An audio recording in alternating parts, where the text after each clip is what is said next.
For a month in 1862, from late August to late September, the Dakota War ravaged southern Minnesota. What began with 4 young Dakota warriors killing 5 settlers at Acton Township spiraled into a full-scale conflict. The war was fueled by years of desperation after broken treaties and corrupt practices by the traders who controlled the supplies at the Upper Sioux Agency and the Lower Sioux Agency in southwestern Minnesota. From the initial attacks on the Lower Sioux Agency to the fierce battles at New Ulm and Fort Ridgely, the war left a trail of bloodshed and destruction.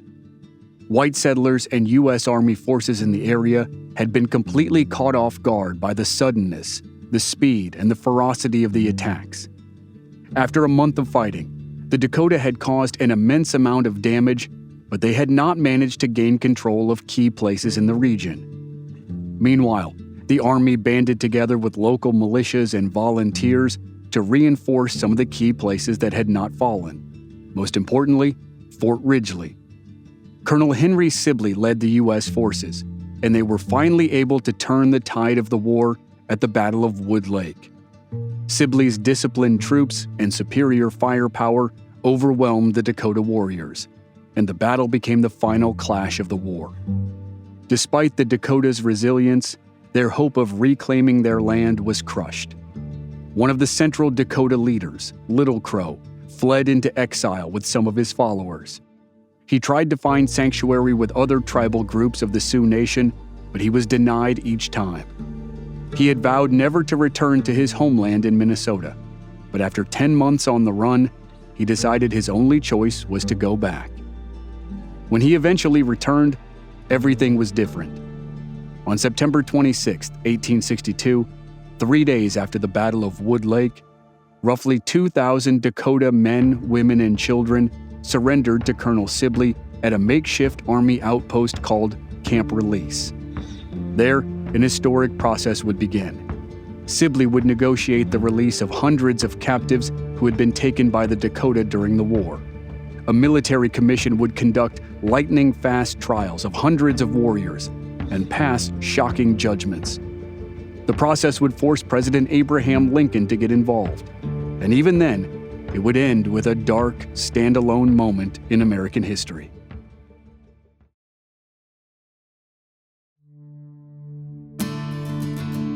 From Black Barrel Media, this is Legends of the Old West. I'm your host, Chris Wimmer, and this season we're telling the story of the Dakota War of the early 1860s. It follows the largely untold tale of Dakota leader Little Crow, an historic judgment against Dakota warriors, and then Sitting Bull's first major confrontation with the U.S. Army. This is Episode 5, Judgment Day.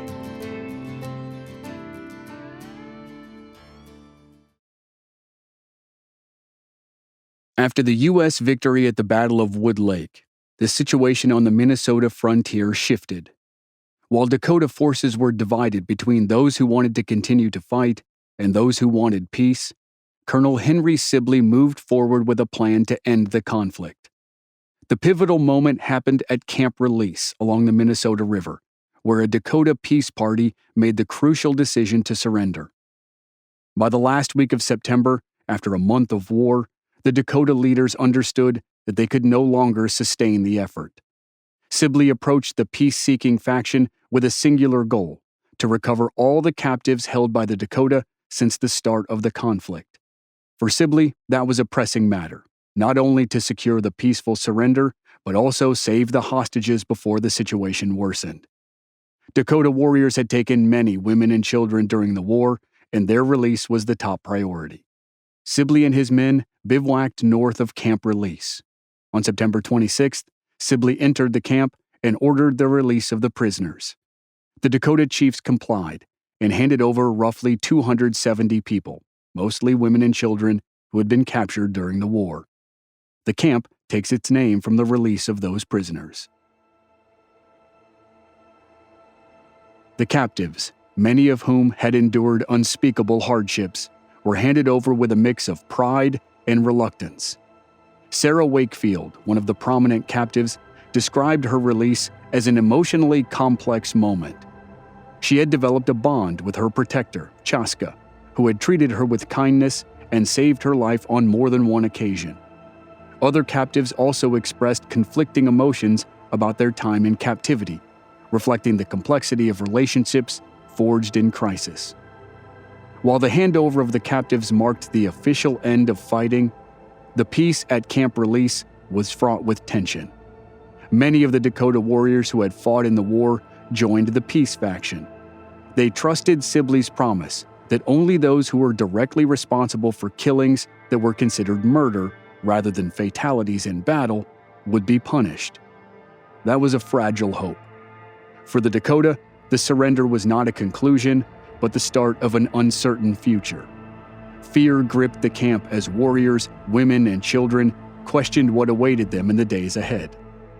For the American soldiers and settlers, the surrender marked the beginning of what they saw as justice. The captives were freed, and Sibley's men believed they had finally gained control of the situation. But the settlers were not satisfied with peace alone. They wanted retribution.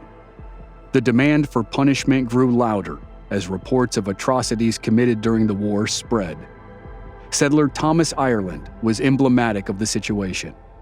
During the initial attacks on the first day of the war, he had been shot 7 times and left for dead. He had survived, and now he returned to the battlefield where his wife and neighbors had been killed. He helped bury the dead, 14 in total, including 3 men, 3 women, and several children. But he still didn't know the fates of his daughters. They weren't among the dead, which meant they had probably been captured. That turned out to be the case. Thomas Ireland learned that his daughters had been captured after he had been shot and his wife had been killed.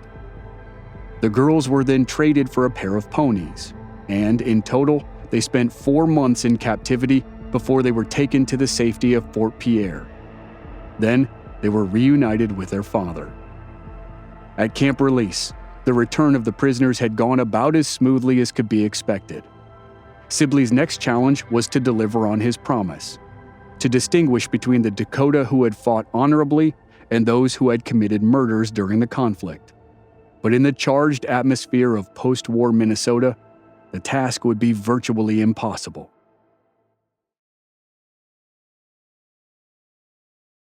The dust had barely settled after the surrender at Camp Release when Colonel Henry Sibley's promise was put to the test.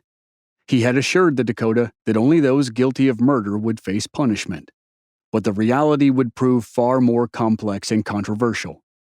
On September 28, 1862, Sibley established a military commission to conduct trials of the Dakota men who had surrendered or been captured. The proceedings would soon become some of the fastest and most contentious legal actions in U.S. history. The commission was composed of 5 military officers, none of whom had any formal legal training. Their task was monumental: conduct trials of more than 400 Dakota men for their roles in a war. Over the following weeks, the process unfolded with astonishing speed. Trials often lasted a few minutes. The evidence presented was scant and was largely based on hearsay or coerced testimony. By the time the commission concluded its work in November 1862, 392 Dakota men had been tried, and 303 were sentenced to death. For the Dakota, the trials were incomprehensible. Most of the accused did not speak English and had no understanding of the charges against them. Interpreters were scarce, and the cultural and linguistic barriers left the warriors unable to mount a meaningful defense. Many of the men were convicted simply for having participated in battles, regardless of whether they had committed any atrocities. The distinction between warriors who had fought as combatants and those who had committed crimes against civilians was blurred. In the rush to satisfy public demand for retribution, nuance was abandoned. In one particularly egregious case, a Dakota man named Chaska was sentenced to death despite having saved a white woman, Sarah Wakefield, and her children during the conflict. Wakefield testified in Chaska's defense, recounting how he had protected her from harm. But her testimony was ignored, and Chaska was convicted alongside those accused of the most heinous acts. The settlers of Minnesota viewed the trials as a necessary conclusion. Homes had been destroyed, families had been torn apart, and communities had been ravaged. Public sentiment was overwhelmingly in favor of harsh measures. Governor Alexander Ramsey declared, "The Sioux Indians of Minnesota must be exterminated or driven forever beyond the borders of the state." His words echoed the settlers' demands for blood and fueled the hasty nature of the trials. And the military commission was eager to deliver results. The trials became a conveyor belt of convictions where guilt was presumed and evidence was an afterthought. For most of the accused, the outcome was predetermined. Being present at a battle or a raid was often enough to warrant a death sentence. Meanwhile, Colonel Sibley found himself in an impossible position. He was caught between the settlers' demands for fast punishment and his own sense of fairness. The settlers viewed the trials as a way to secure justice and ensure the Dakota could never rise again. But Sibley, who had years of history with the Dakota and had witnessed the complexities of the conflict firsthand, knew that not all of those who fought were guilty of atrocities. The Dakota had not gone to war for the fun of it or because they were bored on a Monday morning. They were driven to it by hunger, broken promises, and years of suffering. But the commission was under immense pressure to satisfy the white population. When the 303 Dakota men were condemned to death, the number shocked lots of people, including some of Sibley's officers and officials at the highest level of the U.S. government. As the commission continued its work, President Abraham Lincoln faced the daunting task of reviewing the sentences. Public pressure mounted for the executions to proceed, but Lincoln sought a more measured approach. The Civil War had been spreading across the nation for 19 months. In the year 1862, the war's scope, scale, and ferocity surpassed even the craziest guesses as to how it might unfold. And by that time, it was clear to everyone that it would not end soon. And now, on President Lincoln's desk, there was a list of 303 Dakota men who had been sentenced to hang. Lincoln reviewed the list, and its scope and scale was also far beyond anything anyone had ever heard of. A military commission wanted to carry out 303 executions as soon as possible. Lincoln knew his decision would have far-reaching consequences, and he was caught in a tug-of-war. On one side were the settlers of Minnesota, led by Governor Alexander Ramsey and local officials, who demanded punishment for the Dakota. They believed that only mass executions would bring justice for the atrocities committed during the Dakota War of 1862. On the other side were advocates for mercy, led by Episcopal Bishop Henry Whipple, who urged Lincoln to show leniency and consider the flawed nature of the trials. Lincoln was no stranger to balancing competing interests, but the task before him was especially delicate. If he approved the hangings of all 303 Dakota men, he risked being seen as condoning a mass execution that would likely go down in history as an act of cruelty rather than justice. But if he spared all of them, or even too many, he would face the wrath of the settlers, who were a key constituency in the rapidly developing northern frontier. Bishop Henry Whipple, a well-respected figure and advocate for Native American rights, sent multiple pleas to Lincoln which warned the president that the trials were deeply flawed. Whipple pointed out that many of the Dakota men did not understand the charges against them, were denied proper representation, and were sentenced in trials that often lasted only a few minutes. He argued that executing hundreds of men under such circumstances would be an unjust act, and it would only deepen the rift between the U.S. government and Native American societies. Lincoln took Whipple's warnings seriously. He knew that appeasing the settlers was important for political stability, but he also knew that an unjust mass execution would stain his presidency and fuel further conflicts. To navigate the treacherous path, Lincoln made a decision that reflected his characteristic pragmatism. He ordered a detailed review of the trial records, and he instructed government officials to carefully examine each case. After the exhaustive review, Lincoln made his decision. He commuted the sentences of 264 Dakota men, and spared them from execution. In those cases, the evidence was weak, the charges were vague, or the men had been convicted merely for participating in the conflict rather than committing specific crimes like murder or rape. But Lincoln also allowed the execution of 39 Dakota men who had been found guilty of those crimes. According to the review, those warriors had committed acts that Lincoln believed were beyond the scope of military engagement. Lincoln's decision was a compromise. He knew he could never fully satisfy both sides, and this was the best he could do. For the settlers in Minnesota, it was a disappointment. They wanted all the sentences to remain, and many settlers viewed Lincoln's decision to commute the sentences as a betrayal. On the other side, for Bishop Whipple and advocates for Native American rights, Lincoln's decision was seen as a partial victory, but one that was bittersweet. 264 lives had been spared, but 39 was still a mass execution by any definition.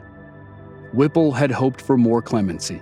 He believed that many of the men condemned to die had likely been caught up in the chaos of war rather than actively choosing to commit heinous crimes. But for most observers, that was a serious case of splitting hairs. The 39 condemned Dakota men were rounded up at Camp Release. In their final days, the men were allowed to spend time in prayer and reflection. Some turned to their traditional spiritual practices. They sang songs of their ancestors and prayed for strength and guidance as they faced their last moments. Others, like Chaska, who had embraced Christianity, prayed for their souls and the hope of peace in the afterlife. Chaska's case had drawn extra attention. He had protected Sarah Wakefield and her children during the conflict, yet he had been convicted and sentenced to die. Others among the condemned were warriors like Tatamina, who was known for his leadership during the war, Hapinkpa, who had been accused of participating in attacks on settlers, and Tateyaka, who was accused of killing women and children during the conflict. The condemned men were collected and began the trip to the town of Mankato, 120 miles away, where they would be hanged. They had been denied the chance to say goodbye to their families, many of whom were being held in separate camps. At the same time, the Dakota who had been spared execution were also awaiting transport. They had escaped the gallows, but they were being sent to a military camp in Iowa. As a practical matter, no one knew what would happen after that.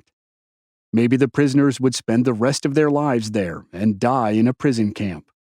Maybe they would be released at some point in the future.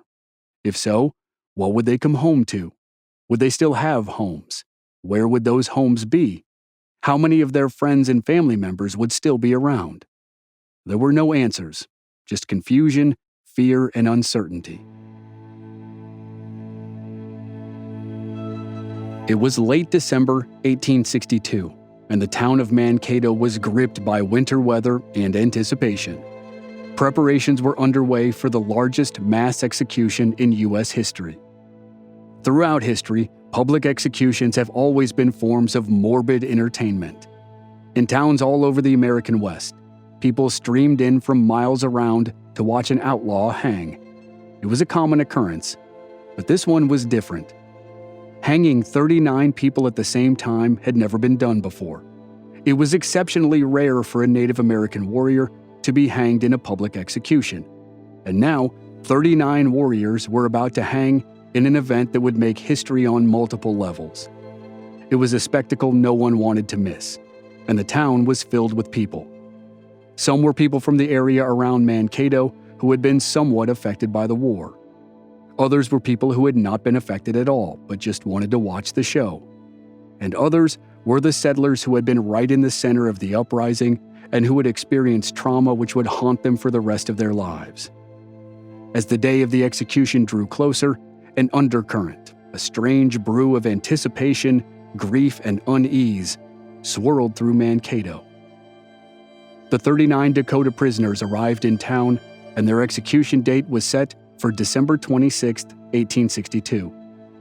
Then, in the final hours before Judgment Day, there was a surprise. President Lincoln spared one of the prisoners. Lincoln learned the details of the warrior called Chaska, the man who had saved and protected Sarah Wakefield and her children in the early days of the war. Lincoln removed Chaska from the list of men who would be executed. But that was the final act of clemency. The other 38 men would hang in the center of town one day after Christmas. On the morning of December 26, 1862, an uneasy silence gripped the town of Mankato, Minnesota. It was a bitterly cold winter's day, and snow covered the ground. Months of tension and bloodshed between the Dakota people and white settlers had culminated in a one-of-a-kind event. Thousands of men, women, and children gathered to witness what would become the largest mass execution in American history, the simultaneous hanging of 38 Dakota men. The town square had been transformed into a macabre theater. At its center stood a massive gallows that had been specially constructed for the execution. There are no known photographs of the scene, so future readers and listeners of history would be forced to rely on drawings in newspapers for visual depictions. The two most common drawings show roughly the same thing. A wooden platform, which was either perfectly square or rectangular, stood in an open space in the center of town. Wooden beams were built above each of the four sides, and nooses hung at regular intervals from the beams. In essence, it was a four-sided execution display. All the prisoners would face out toward the crowd, so no matter where the spectators stood, they were guaranteed to see a grisly show. And finally, the gallows was built to allow all 38 men to drop to their deaths at the same time. If all went according to plan, it would be a short but unforgettable experience for viewers. As the Dakota men climbed the steps to the platform, they were clad in simple clothes. Many were barefoot, despite the freezing cold. They walked with their heads held high, and they gave the spectators an unexpected sight that likely stuck with each person for the rest of his or her life. The 38 Dakota men chanted their death songs in unison. The songs were expressions of Dakota spirituality and courage, and they rose above the murmurs of the crowd. Some in the crowd could not help but be affected by the eerie beauty of the chants. Accounts describe a palpable shift in the atmosphere, a sense that something profound was taking place. A mass execution was certain to be profound on its own, but now the event that many had looked forward to as the final moment of reckoning was changing. It was moving beyond simple punishment for bloody battles or crimes. It was transforming into something unexpected and undefinable. When the 38 Dakota men were lined up along the edges of the scaffold, the nooses were placed around their necks. The men remained stoic, even as the gravity of the moment settled over the square. Thousands watched in silence, and when the signal was given, the platform dropped and the 38 bodies fell at the same time. A collective gasp rose from the crowd, and for a brief moment, time seemed to stand still. One of the spectators that day was Thomas Ireland, whose wife had been killed on the first day of the war and whose daughters had been held captive for 4 months. He watched, likely in silence with everyone else, as officials began to cut down the bodies of the dead warriors. The crowd of thousands dispersed, probably with mixed feelings. Some were undoubtedly delighted. Others were probably conflicted. They believed that justice needed to be done and that some amount of justice had been done, but they weren't prepared for the sight they witnessed. And still others, like Bishop Henry Whipple, believed some of the dead men had been unfairly executed. For the Dakota people, it was the beginning of a long and painful legacy of displacement. In the aftermath of the war, more than 2,000 Dakota were captured and detained in hastily built camps across Minnesota. The 265 Dakota warriors whose death sentences had been commuted to prison sentences by President Lincoln were on their way to Camp McClellan near Davenport, Iowa. Their ultimate fates, like those at the camps in Minnesota, remained uncertain, though everyone knew that whatever happened, it would not end in a happy outcome. Minnesota Governor Alexander Ramsey had declared the Sioux Indians of Minnesota must be exterminated or driven forever beyond the borders of the state. He would get his wish, the second part of it anyway. As the new year of 1863 began, the U.S. Army was preparing to forcibly move all Dakota men, women, and children out of Minnesota. And then it would be time for the Army to do what it always did after a Native American uprising. It would send columns of soldiers into the field to find and attack the first available Native American villages. The Dakota War might be done, but the fighting on the northern plains was not.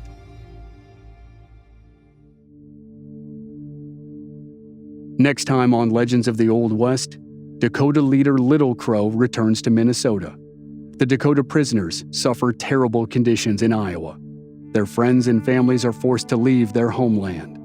The Army launches expeditions to punish other members of the wider Sioux Nation and ends up tangling with an emerging phenomenon, a warrior chief named Sitting Bull. That's next week on the season finale of the Dakota War, here on Legends of the Old West. Members of our Black Barrel Plus program don't have to wait week to week to receive new episodes.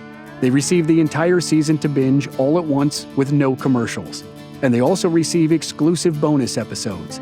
Sign up now through the link in the show notes or on our website, blackbarrelmedia.com. Memberships are just $5 per month. This series was researched and written by Matthew Kearns. Original music by Rob Valier. I'm your host and producer, Chris Wimmer. Thanks for listening.